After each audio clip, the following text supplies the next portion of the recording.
I think about professional careers in the sense of these S curves of technology. I think we all sort of aware of these S curves, right? So there's one technology and then it flattens out and then a new technology replaces it and it follows its own S curve. So you have mainframes replaced by PCs or PCs replaced by cloud computing or whatever. I think it's a pretty useful way to think about professional life and careers as well. And so there's some people who are just have one S curve. And that's not a bad thing.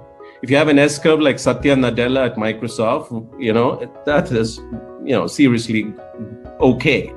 But there are too many who are on that S curve and they plateau and they're just sort of trudging along. And, they plateau at 35 or 40 and they're not learning, they're not growing. That's really not great. And so what happens is every time I found myself plateauing on one S curve, I'd begin either be open, or it would happen opportunistically, or I would begin a conscious search for another S curve to jump onto. And that's how these radical transitions have happened from engineering to software to IT services, banking, social sector, etc. And I think there is something really useful here for a lot of people because, from time to time, all of us will come to a point where you hate what you're doing, but you don't know what to do next. And so you just grit your teeth and, good soldier, march on, and then years pass. And that's really a terrible waste. So I think a big lesson is that when you get into one of these situations, how do you experiment in a very intentional way in order to find your next S curve? But, saying it is easy and doing it is really hard. One of the reasons is identity. Because work, it turns out, is not just about making money and earning a living.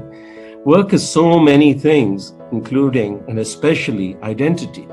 When we introduce ourselves to a stranger, very quickly, within the first 30 seconds, we blurt out, I'm an entrepreneur, or I work for so-and-so. It's just so integrally part of who we are. And so when it comes time to shift gears like this and step off into the unknown, it becomes pretty scary because who am I if I am nobody?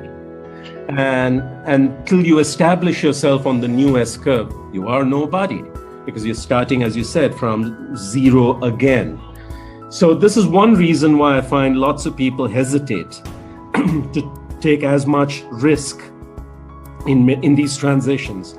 And their next step often tends to be something similar or incremental, and they don't stray very far away from where they started, which is a pity because life is so much richer